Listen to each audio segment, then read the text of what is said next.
आप लोग कह रहे हैं वोट चोरी हो रहा है। भाजपा मीडिया चुनाव आयोग कह रहा है ये आप लोगों का फ्रस्ट्रेशन है हार का। भीड़ की बात कर रहे हैं, भीड़ तो प्रशांत किशोर पांडे की रैली भी आ रही है, तेज प्रताप भी भीड़ वो पैसों की भीड़ है। आप यहाँ वोट चोरी की बात करें, क्या राजस्थान में भी वोट चोरी से सरकार बनी है? अभी आप यूपी के प्रभारी हैं और यहाँ भी कोऑर्डिनेटर हैं, लेकिन राजस्थान में आपने भी क्या कहते हैं बड़ा मतलब बवाल टाइप की राजनीति कर रखी है। अधिकारियों को अक्सर कह देते हैं कि नहीं सुनेगा तो जूता से मारा जाएगा। देखो, क्या राजस्थान में भी जाति के आधार पर सरकार भेदभाव करती है? बिल्कुल करती है। जैसे आरोप लगते हैं कि इस सरकार में तो हो रहा है। आप सचिन पायलट के बहुत फैन हैं। मैं राहुल गांधी और प्रियंका गांधी का फैन हूँ।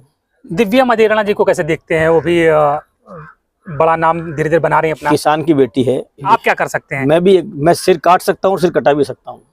प्रियंका जी के लिए और राहुल जी के लिए, दोनों के लिए। वो कहेंगे सिर कटवाना है, मैं सिर कटवा दूंगा। वो कह देंगे सिर काटना। नमस्कार, हमारे साथ इस वक्त कांग्रेस के लीडर और कांग्रेस के राष्ट्रीय सचिव धीरज गुर्जर जी हैं, जो कि राजस्थान से आते हैं, यूपी के प्रभारी हैं, और राहुल गांधी की जो वोट अधिकार यात्रा चल रही है उसके यहाँ पर कोऑर्डिनेटर भी है, तो हमारे साथ मौजूद हैं। नमस्कार बिहार चुनाव जी, बहुत बहुत धन्यवाद। धीरज जी, क्या देख रहे हैं? बिहार में तो बड़ा मुश्किल लड़ाई रही है आप लोगों के लिए पिछले 2 दशक से। बिल्कुल, मैं इस बात को स्वीकार करता हूँ, लेकिन जिस तरह से पिछले दिनों राहुल गांधी जी ने इस बात का खुलासा किया कि किस तरह से देश के अंदर सत्ता हथियाने के लिए भारतीय जनता पार्टी ने वोट चोरी का काम करके लोगों के वोटों को बदल के फर्जी वोट जोड़ के जिस तरह से इस देश के अंदर सत्ता हथियाई है, उसका खुलासा होने के बाद में जब वो बेनकाब हो गए, तब उस आवाज़ को जन जन तक पहुंचाने के लिए और लोगों को उनके वोट का अधिकार समझा कर उनके अधिकार को वापस दिलवाने के लिए राहुल गांधी जी ने और यहाँ पर इंडिया गठबंधन के हमारे साथी और सहयोगी तेजस्वी यादव जी ने और तमाम गठबंधन के साथियों ने जो वोट अधिकार यात्रा चालू करी, बिहार में आने के बाद में जिस तरह से हजारों लाखों की भीड़ सड़कों पर उतर के इस यात्रा को समर्थन दे रही है, मैं कह सकता हूं कि बिहार की जनता जग चुकी है। और जो डबल इंजन की सरकार की बात करते थे, डबल इंजन दोनों जो इसके हैं वो दोनों इंजन फेल हो चुके हैं। और मुझे विश्वास है कि इस बार इंडिया गठबंधन राहुल गांधी जी और तेजस्वी जी के नेतृत्व में बिहार के अंदर सरकार बनाने जा रहा है। आप लोग कह रहे हैं वोट चोरी हो रहा है। भाजपा मीडिया चुनाव आयोग कह रहा है ये आप लोगों का फ्रस्ट्रेशन है हार का। नहीं, हमने उनके प्रूफ दिए हैं। राहुल गांधी जी ने जब प्रेस कॉन्फ्रेंस करी, पूरे देश ने उसको देखा कि किस तरह से एक एक मकान के अंदर 250 वोट जोड़ दिए गए, किस तरह से जो लोग जिंदा हैं। सुप्रीम कोर्ट के अंदर भी तथ्य पेश करने के बाद में सुप्रीम कोर्ट ने चुनाव आयोग को ये कहा कि आपको बिहार के अंदर जो वोट आपने विलोपित किए हैं, जिंदा व्यक्तियों को मृत बताकर उनके नाम काटा जाना अगर साजिश नहीं है तो क्या है? मैं आपके माध्यम से दर्शकों से यही पूछना चाहता हूं कि जो लोग जिंदा हैं वो अपना एफिडेविट पेश कर रहे हैं, वो अपने डॉक्यूमेंट पेश कर रहे हैं, खुद कोर्ट में जाकर खड़े हो रहे हैं कि मैं जिंदा हूं, और उसके बाद उनको मृत बता करके उनका नाम काट दिया गया, तो फिर ये साजिश नहीं है तो क्या है? और इसी साजिश को बेनकाब करने के लिए इनकी जो धांधली वोटों के माध्यम से इन्होंने अब जब देखा कि हम लोग जीत नहीं पा रहे हैं, तो वोटों के अंदर लोगों के नाम विलोपित कर दो, फर्जी नाम जोड़ दो, एक एक आदमी के 4-4 विधानसभा के अंदर वोट डलवा दो, और इस तरह का साजिश रच के सत्ता अगर हथियाना चाहते हैं तो हम ऐसा नहीं होने देंगे। क्या लग रहा है कि ये दलित, पिछड़ों और मुसलमानों के वोट ज्यादा काटे गए हैं? हाँ, बिल्कुल, आप इस बात को विश्वास के साथ कह सकते हैं। जो 65 लाख की सूची सार्वजनिक हुई उसके अंदर भी लोगों के सामने आ गया है कि जो महागठबंधन का वोट है, जो शोषित है, वंचित है, दलित है, अल्पसंख्यक है, उन लोगों के वोटों को ज्यादा विलोपित किया गया है। और इसलिए भी इन्होंने बहाना बना लिया कि क्योंकि जो आदमी यहाँ से कमाने के लिए प्रदेश चला गया, वो क्यों गया? क्योंकि बिहार की परिस्थितियां इन्होंने ऐसी कर दी कि जो बिहार विकास के पहिए पे आगे दौड़ना चाहिए था, वो उस बिहार के लोगों को यहाँ से पलायन करना पड़ रहा है। तो इस पलायन का जिम्मेदार भी कौन है? और जिन लोगों ने रोजी रोजगार के लिए पलायन किया, आपने उनका नाम भी काट लिया, उनसे उनके वोट का अधिकार भी छीन लिया। तो ये तो लोकतंत्र के अंदर आ गई है। तो लेकिन ये तो आरोप आरजेडी और कांग्रेस पे लगते हैं कि आप लोगों ने कोई विकास नहीं किया और आप लोगों की वजह से पिछड़ा रह गया बिहार। 20 साल से जो लोग सत्ता में हैं, आज के पहले जिन्होंने पलटू राम जी की सरकार जो बिहार के अंदर थी, उन्होंने पलट के सत्ता हासिल करी, उन्होंने तो पूरी छाती ठोक के कहा कि हम डबल इंजन की सरकार लेकर आ रहे हैं। नरेंद्र मोदी जी ने यहाँ पर सार्वजनिक रूप से कहा कि मैं बिहार को विशेष पैकेज दूंगा, वो विशेष पैकेज आज तक तो मिला नहीं है। चीख के कहा था कितना दूं, 10,000 करोड़ दूं, 20,000 करोड़ दूं, 60,000 करोड़ दूं, 100 करोड़, 1,000 करोड़ दूं, कितना करोड़ नीलामी लगाई थी, लेकिन मिला कुछ नहीं। जैसे लोगों के खाते में 15 लाख नहीं आए, उसी तरह बिहार के लोगों को आज तक विशेष पैकेज नहीं मिल पाया। अगर बिहार के लोगों को विशेष पैकेज मिलता तो पूरे हिंदुस्तान के अंदर जो अपने यहाँ से पलायन करके अपनी रोजी रोजगार के लिए लोग अपने बच्चों को छोड़ के, परिवार को छोड़ के अपना रोटी कमाने के लिए जा रहे हैं, उनको बिहार छोड़ना नहीं पड़ता। ये बिहार की दुर्दशा आपने खुद ने देखी है कि बिहार में बाहर नहीं है, बिहार को इन्होंने बिल्कुल बर्बाद कर दिया है। उस बर्बाद बिहार को अगर विकास की राह पे को ले जाना है तो वो राहुल गांधी जी, तेजस्वी यादव जी और इंडिया गठबंधन लेकर जाएगा। ये जो आपकी वोट अधिकार यात्रा निकल रही है, रथ यात्रा है, बाइक यात्रा है, कितना इम्पैक्ट इस पे आम आदमी पड़ रहा है बिहार में राहुल जी की और तेजस्वी जी की इस यात्रा पे? आपने खुद ने देखा होगा, मीडिया ने भी नोट किया है। हालांकि जो जर्नलिस्ट जो हैं वो जनता की आवाज को लोगों तक पहुंचाते हैं, वो खुद बता रहे हैं कि लाखों लोग सड़कों पर बिना बुलाएं अपनी तरफ से जहाँ जहाँ से यात्रा निकल रही है, जननायक राहुल गांधी का स्वागत करने के लिए सड़कों पर उतर रहे हैं। और आपको ये महसूस करना होगा, हर आदमी को ये मानना होगा कि आज इस देश के अंदर दबे हुए व्यक्तियों की, कुचले हुए व्यक्तियों की, पिछड़े व्यक्तियों की, सामाजिक न्याय के व्यक्तियों की, लोगों को न्याय दिलाने के लिए, और इस हिंदुस्तान के अंदर दूसरी बारी बिहार वो धरती है जहाँ से पहले आवाज उठी थी कि जिसकी जितनी भागीदारी उसकी उतनी हिस्सेदारी। आज राहुल गांधी जी के रूप में इस देश के अंदर, इस सदी के अंदर पहली बार कोई नेता हुआ जिसने छाती ठोक के कहा है कि इस देश के अंदर जिसकी जितनी हिस्सेदारी है उसको उतनी भागीदारी राहुल गांधी देगा।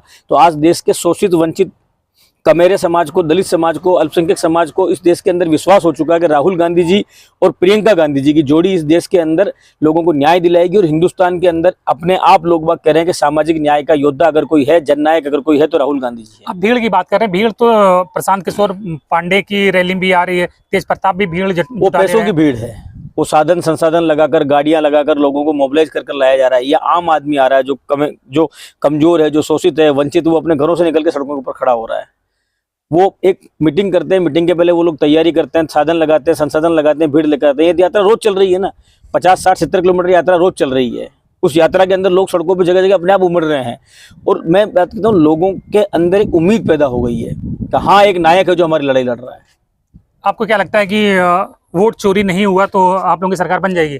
100% मैं आपको दावे के साथ कहता हूं कि बिहार की जनता जाग चुकी है। और जिस बिहार को एनडीए गठबंधन ने और पलटू राम जी की सरकार ने बर्बाद कर दिया था, वो बिहार अब विकास की राह पे आगे दौड़ने के लिए राहुल गांधी जी के साथ खड़ा है, तेजस्वी यादव जी के साथ खड़ा है, गठबंधन के साथ खड़ा है।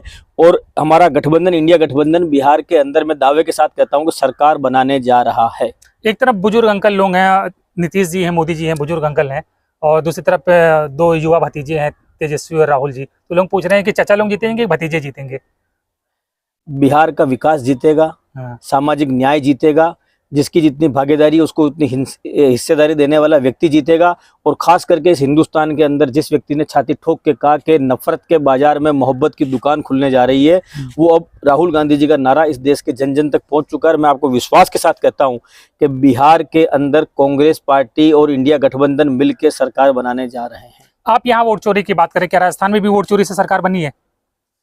राजस्थान के अंदर अब जब ये खुलासा होगा, हमने पूरे हमारे कार्यकर्ताओं को मतदाता सूचियां दी है। हमारे जो प्रदेश अध्यक्ष गोविंद डोटासरा जी, उन्होंने प्रयास करके हर बूथ के ऊपर कांग्रेस पार्टी के जो BLO, BLA 1, BLA 2 हैं वो बनवाए हैं।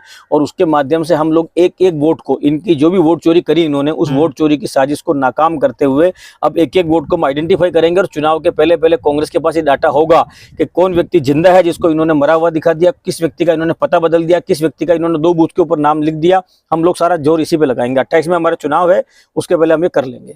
अभी आप यूपी के प्रभारी हैं और यहाँ भी कोऑर्डिनेटर हैं, लेकिन राजस्थान में आपने भी क्या कहते हैं बड़ा मतलब बवाल टाइप की राजनीति कर रखी है। अधिकारियों को अक्सर कह देते हैं कि नहीं सुनेगा तो जूता से मारा जाएगा। देखो, मैं आपको एक बात बताऊं, मैं मजदूर का बेटा हूं और लोग बाग गरीबी की बात करते हैं। मैंने अपने जीवन में गरीबी और अभावों को जिया है और मैं इस बात को जानता हूं कि व्यक्ति जब अपने जीवन के अंदर किसी काम कराने के लिए अधिकारी के सामने हाथ फैलाता है, वो अधिकारी उसके हाथ को नजरअंदाज कर देता है। और मैं अगर ये कहता हूं कि मैं सामाजिक न्याय की लड़ाई लड़ना चाहता हूं, मैं अगर कमजोर व्यक्तियों का साथ देना चाहता हूं, तो अगर मैं उन गरीबों को ही न्याय नहीं दिलाऊंगा तो मैं क्या राजनीति अपने लिए कर रहा हूँ? मेरी राजनीति के अंदर मेरा सिर्फ एक मकसद है कि जिस व्यक्ति जो मुझ तक पहुंच गया, मैं अपने जीवन को भी खतरे में डाल दूं लेकिन उसका काम कराऊं। इसके लिए फिर मेरे राह में जो आएगा उससे मैं लड़ जाऊंगा, चाहे वो कोई भी हो। भीलवाड़ा में आपने कहा था कि किसी पुलिस वाले ने अगर गुर्जर लिखी बाइक पकड़ ली तो फिर ठीक नहीं होगा, उसको ठीक कर दूंगा। वो उस मकसद में था कि हमारी विधानसभा के अंदर और जिन कुछ लोग जो थे वो जातिगत टारगेट करके, अगर आपकी मोटरसाइकिल पे आपके नंबर लिखे हुए हैं, उसके बाद भी अगर आपने अपनी गाड़ी के ऊपर जाट लिखवा दिया, गुजर लिखवा दिया, मीणा लिखवा दिया, या अपनी जाति लिखवा दी, दलित लिखवा दिया, कुछ भी लिखवा दिया, तो आप उस आधार पर एक व्यक्ति की मोटरसाइकिल पकड़ोगे, बाकी की नहीं पकड़ोगे। तो भेदभाव तो मैं नहीं होने दूंगा। तो क्या मतलब जाति के आधार पर मोटरसाइकिल पकड़ी जा रही थी? हाँ, इसीलिए मैंने कहा टारगेट कर रहे थे वो लोग टारगेट कर रहे थे कि भाई एक जाति विशेष को परेशान करो। तो कई अगर किसी व्यक्ति को उसकी जाति के आधार पर आप परेशान करते हो, क्योंकि मनुष्य के हाथ में नहीं है ना किस जाति में पैदा हुआ। अगर हर व्यक्ति के हाथ में होता तो वो अमीर के यहाँ पैदा होता है, राजा के यहाँ पैदा हुआ।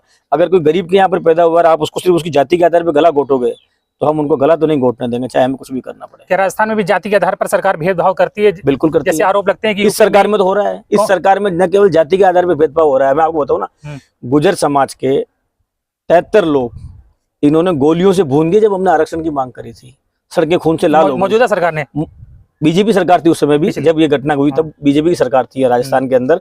उसके बाद कोई नहीं छूटा, मतलब ऐसा कोई छूटा नहीं जिसको इन्होंने लूटा नहीं। इस राजस्थान के अंदर 1.5-2 साल के राज के अंदर इस बात का लोगों को एहसास हो गया है कि ये जो सरकार है, ये सरकार नाम मात्र की सरकार है। इस सरकार की जो डोर है वो दिल्ली के हाथ में, दिल्ली वहां से डोर खींचती है, उसी तरह सरकार यहाँ पर काम करती है। लोगों को पता ही नहीं लग रहा है कि सरकार चला कौन रहा है। जैसे एक आरोप लगता है कि यूपी में यादव और मुसलमान होना गुनाह है, राजस्थान में कौन सी बिरादरी होना गुनाह है? नहीं, राजस्थान में गरीब होना गुनाह हो गया है। इस सरकार के अंदर किसी भी जात का गरीब हो उसके साथ अत्याचार हो रहा है, अन्याय हो रहा है। कांग्रेस सरकार के अंदर जो जन कल्याणकारी योजनाएं बनाई थी, जिसके अंदर सबसे बड़ी हमारी योजना थी चिकित्सा वाली, जिसमें 25 लाख रुपए तक इलाज फ्री हो रहा था, उस योजना का इन्होंने भट्टा बिठा दिया, क्योंकि उसमें गरीब आदमी का फ्री में इलाज हो रहा था। लोगों को समय पर राशन नहीं मिल पा रहा है। आज आप बताओ कि लोकतंत्र के बाद में ऐसी घटनाएं कहाँ कहाँ पर घटी। झालावाड़ में पिछले दिनों देखा होगा आपने, शिक्षा मंत्री बड़े बड़े दावे करते हैं, वहां पर स्कूल गिर गई, बिल्डिंग में बच्चे दब के मर गए। सरकारी स्कूल में कौन जा रहा है? गरीब का बच्चा। वहां इन्होंने राजस्थान की स्कूलों को 5 दिन तक बंद रख के बच्चों के मरने के बाद सर्वे करवाया कि कौन कौन स्कूलें ऐसी है जिनकी स्कूलें बरबरा के बारिश के अंदर गिर जाती है। जब भी थोड़ी सी बारिश आ रही है, बच्चे काफी, जब भी थोड़ी सी बारिश आ रही है राजस्थान के अंदर, डर के मारे छुट्टी कर दे रहे हैं, उनको ठीक नहीं करा रहे हैं स्कूलों को ये लोग। और वो बच्चे मरने के 1 दिन बाद में अपना जो शिक्षा मंत्री जी हैं वो अपना ढोल बाजे बजवा के, माला पहन के अपना स्वागत करा रहे हैं। रेड कारपेट बिछ रहा है, रेड कारपेट बिछ रहा है। तो लोगों के खून के ऊपर जाए, लोग अपने खून की होली खेल रहे हैं, लोग अपने मर रहे हैं, अपने आंसुओं से दबे हुए हैं, वहां खुद अपना स्वागत करवा रहे हैं। तो इनके अंदर तो मानवता मर चुकी है। आप सचिन पायलट के बहुत फैन है? मैं राहुल गांधी और प्रियंका गांधी का फैन हूँ। नहीं, आपने कहा है कि देश में पहला कोई गुर्जर मुख्यमंत्री होगा तो सचिन पायलट होंगे, क्योंकि अब तक कोई गुर्जर मुख्यमंत्री बन नहीं पाया। हिंदुस्तान के अंदर हर जाति के मुख्यमंत्री बने हैं, स्वर्ण समाज के बने, पिछड़े समाज के बने, दलित समाज के बने। तो वो एक समाज की मीटिंग के अंदर मेरा कहा हुआ स्वाभाविक वाक्य था। बाकी मैं कांग्रेस का सिपाही हूँ। मैं आज आपके साथ मैं बात कर पा रहा हूँ, या मैं जो राजनीति में काम कर पा रहा हूँ, या मैं लोगों का भला कर पा रहा हूँ, या लोगों जो मुझे प्लेटफॉर्म मेरे जीवन के अंदर मिला, वो मुझे मेरे जीवन में प्लेटफॉर्म देने वाले नेता राहुल गांधी जी हैं और प्रियंका गांधी जी हैं। इन्हीं के कारण, एक आप सोचो ना, दिल्ली से 550 किलोमीटर दूर पैदा होने वाला व्यक्ति, जिसके पिताजी मिल के अंदर मजदूरी करते थे, जिसके परिवार में कोई 10वीं पास नहीं था, वो लड़का NSU का प्रदेश अध्यक्ष बना, राष्ट्रीय राजनीति के अंदर आया, कांग्रेस की प्रदेश की राजनीति में आया, उसको MLA बनने का मौका मिला। जब मुझे टिकट मिला पहली बार, तब मेरी उम्र 29 साल थी। 29 साल में विधायक बन गया आप? हाँ, जिसके परिवार में कोई सरपंच भी नहीं था, जिसके परिवार में कोई वार्ड पंच भी नहीं था, जिसके घर में कोई राजनीति का रह भी नहीं जानता था, उस परिवार के बेटे को 29 साल की उम्र में कांग्रेस ने, राहुल गांधी जी ने टिकट नहीं देते तो कौन मुझे टिकट देता? मेरा तो कोई माई बाप था नहीं। कहा जाता है आप प्रियंका जी के बहुत करीब हैं। देखो, ये मेरा सौभाग्य है कि आपकी कीमत नहीं है। जोरी ने किस पे नजर पड़ गई? अगर पारस पत्थर कहते हैं ना, पारस पत्थर को भी छू ले, जिसके पास पारस पत्थर तो सोना बन जाता है। तो मैं सौभाग्य मानता हूं कि गांधी परिवार की नजर मुझ पे पड़ी। और प्रियंका गांधी जी मेरे लिए सिर्फ एक नेता नहीं है, बड़ी बहन है, माँ है, नेता है। और मैं अपना सौभाग्य मानता हूं कि राहुल गांधी जी के साथ में या प्रियंका गांधी जी के साथ में, मतलब ये एक सपना किसी भी व्यक्ति का जो बीजेपी में काम कर रहा है आज की तारीख में, उसके लिए सपना होगा कि अपने नेता तक पहुंचे। वो मेरे जैसे साधारण व्यक्ति का पहुंचना, मैं मानता हूं कि मेरे लिए सौभाग्य है। इससे बड़ा कुछ और हो नहीं सकता। दिव्या मदेरणा जी को कैसे देखते हैं? वो भी बड़ा नाम धीरे धीरे बना रही है अपना। किसान की बेटी है, लड़ती है, भिड़ती है। उनके परिवार की एक परंपरा रही है, उनके दादाजी राजस्थान के बहुत बड़े नेता थे और उस परंपरा को आगे बढ़ा रही है। और उनको भी राहुल गांधी जी ने मौका दिया कि आज वो राष्ट्रीय राजनीति के अंदर कुछ कर पा रही है।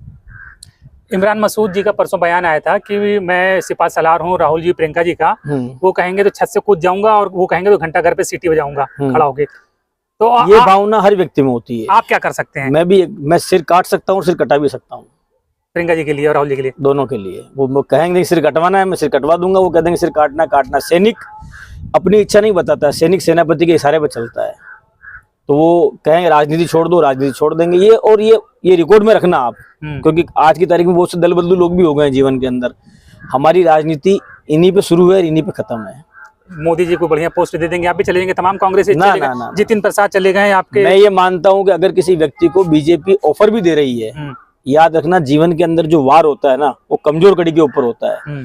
अगर मुझे वो ऑफर भी दे दें तो मेरे लिए धिक्कार की बात है कि बीजेपी मुझे ऑफर दे रही है। इसका मतलब कहीं ना कहीं मेरी स्वामी भक्ति में, वफादारी में या मेरी ईमानदारी में कमी है। अनुराग ठाकुर बड़े नेता हैं, उनके लड़के विदेश में पढ़ते हैं, लेकिन वो अपने लड़कों को वो हाई एजुकेशन दे रहे हैं और एक इंडिया के किसी स्कूल में गए, वहां से कह रहे हैं कि पहले अंतरिक्ष यात्री बजरंग बली थे। तो आप तो अब एक तरफ अपने देखो, मैं कह चुका हूँ ना, जिस समय में लोगों को कलम और कंप्यूटर मिलना चाहिए, बीजेपी की मानसिकता उस समय में लोगों को त्रिशूल बांटने की है।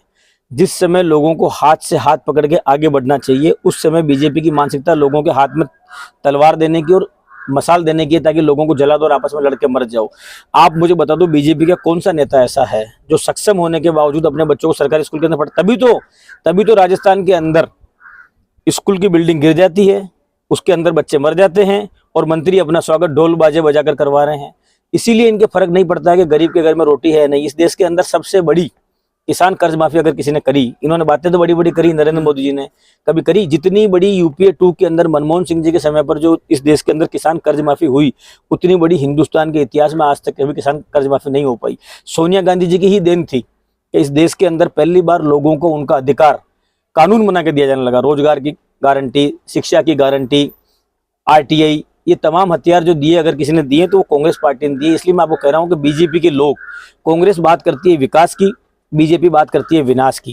कांग्रेस बात करती है जोड़ने की, बीजेपी बात करती है तोड़ने की। कांग्रेस बात करती है हाथ से हाथ मिलाने की, बीजेपी बात करती है हाथ के अंदर त्रिशूल थमाने की। इस बात को अगर लोग नहीं समझेंगे कि मुद्दा इस देश के अंदर सामाजिक न्याय का है, मुद्दा इस देश के अंदर लोकतंत्र और संविधान की रक्षा का है, मुद्दा इस देश के अंदर रोटी रोजी और रोजगार का है, ये मुद्दा बनाते हैं मंदिर और मस्जिद को, ये मुद्दा बनाते हैं हिंदू और मुसलमान को, ये मुद्दा बनाते हैं तीज और त्योहार को, जिन पे लोगों को लड़ाने का काम करते हैं। अगर ये देश अगर आज नहीं जागेगा तो जिस तरह से पहले अंग्रेज थे, वो अंग्रेज इस देश के अंदर उन लोगों को छोड़ गए जिन्होंने बरसों तक इस देश के झंडे को अंगीकार नहीं किया। वो इस देश को फिर से एक बार गुलामी की ओर ले जा रहे हैं। उस समय आर्थिक गुलामी सबसे बुरी गुलामी होती है, आप जानते हैं इस देश को। और इस देश की संपदा और संपत्ति को अंबानी और अडानी के कब्जे में रखने के लिए, उद्योगपतियों को देने के लिए अगर किसी व्यक्ति ने साजिश रची है तो भारतीय जनता पार्टी की जो सरकार 2014 के बाद आई, इस देश के अंदर संपत्ति और संपदा के ऊपर अमीरों का अधिकार करना चाहती है और उस देश के अंदर दो बनाना चाहता है, एक भारत और एक इंडिया। इनका देश इंडिया है, हमारा देश भारत है, जिसमें गरीब रहता है, कमजोर रहता है, शोषित रहता है, वंचित रहता है। और वाकई अगर कोई लड़ाई इस देश के अंदर लड़ पा रहा है, आप मुझे बताओ कि इस देश के अंदर पूंजीपतियों के खिलाफ सीना ठोक के अगर उनको कोई कह दे व्यक्ति के भाई अगर मैं सत्ता में आऊंगा तो संपत्ति सिर्फ तुम्हारी नहीं होगी, उस पर गरीबों को भी हक होगा, तो उस व्यक्ति को सत्ता में आने देंगे क्या लोग बाग? नहीं आने देंगे, वो अपना सारा पैसा खर्च कर देंगे। तो अगर उनके खिलाफ कोई मजबूती से लड़ रहा है तो जननायक राहुल गांधी जी लड़ रहे हैं, प्रियंका गांधी जी लड़ रहे हैं, गांधी परिवार और कांग्रेस पार्टी लड़ रही है। इसलिए मैं आपको कह रहा हूँ कि ये ईडी, सीबीआई, तमाम हथकंडे इसलिए अपनाए जा रहे हैं ताकि ये लोग इस लड़ाई के अंदर सफल नहीं हो पाए। अब एक दो छोटे सवाल लेते हैं, बहुत हो गया, लंबा हो गया। आप कह रहे हैं सचिन पायलट अगले मुख्यमंत्री होंगे? नहीं, मैंने ये नहीं कहा। मैंने ये कहा था, नहीं, मैंने ये कहा था कि अगर कोई गुजर मुख्यमंत्री बनता है तो सबसे ज्यादा संभावना सचिन पायलट जी की होगी। मुख्यमंत्री कौन बनेगा इसका निर्णय करेंगे राहुल गांधी जी, जो कांग्रेस के विधायक जीत कर आएंगे, और उसके बाद में जो पार्टी निर्णय करती, पार्टी से ऊपर कुछ भी नहीं है। व्यक्तिगत भावना का मैं बताऊं, व्यक्तिगत भावना का राजनीति के अंदर कोई महत्व नहीं है। अगर आप महत्वाकांक्षी हो तो फिर आप कांग्रेस के और राहुल गांधी के और प्रियंका गांधी के सच्चे सिपाही नहीं हो सकते हो। मेरी सिर्फ एक महत्वाकांक्षा है कि राजस्थान में कांग्रेस का राज आए, और बाकी मैं अभी कार्यकर्ता हूं, पहले मैं अपने आप को साबित करूं, उसके बाद मैं कह पाऊंगा कि मुख्यमंत्री कौन बने। अशोक गहलोत चैप्टर, ये निर्णय राहुल जी को करना है, ये निर्णय राहुल जी को करना है, कांग्रेस पार्टी को करना है, मल्लिकार्जुन खड़गे जी को करना है, वेणुगोपाल जी को करना है, कांग्रेस पार्टी की लीडरशिप को फैसला करना है कि राजस्थान की कमान किसको दी जाए। हम सैनिक हैं, सैनिक कभी ये तय नहीं करता कि मेरा सेनापति कौन होगा। हमें जो राजा कह देगा कि ये तुम्हारा सेनापति है, हम सब लोग उसके साथ खड़े हैं और उसके साथ चल पड़ेंगे। हमारा एक ही मकसद है कि इस देश के अंदर राहुल गांधी जी, कांग्रेस पार्टी, प्रियंका गांधी जी, मल्लिकार्जुन खड़गे जी और सब लोग मजबूत होने चाहिए ताकि इस देश के अंदर लोगों को सामाजिक न्याय मिल सके। भजन लाल शर्मा या मैडम सिंधिया जो एक्स चीफ मिनिस्टर, दोनों में बेहतर काम किसका आपको लगता है? बीजेपी कभी कांग्रेस से बेहतर हो ही नहीं सकती, तो मैं इनकी क्या तुलना करूं? इनका तो कोई से भी राज हो, भारतीय जनता पार्टी के राज में भय, भूख और भ्रष्टाचार, भय, भूख, भ्रष्टाचार और भाजपा, किसान, कारीगर, कमजोर और कांग्रेस, तो बेहतर कभी हो ही नहीं सकता ये। चलिए, बहुत बहुत धन्यवाद धीरज जी, आपने इतनी लंबी चर्चा करी। बाकी आप क्या कुछ सोचते हैं धीरज जी के इन तमाम विचारों के बारे में कमेंट बॉक्स में जरूर बताएं। धन्यवाद।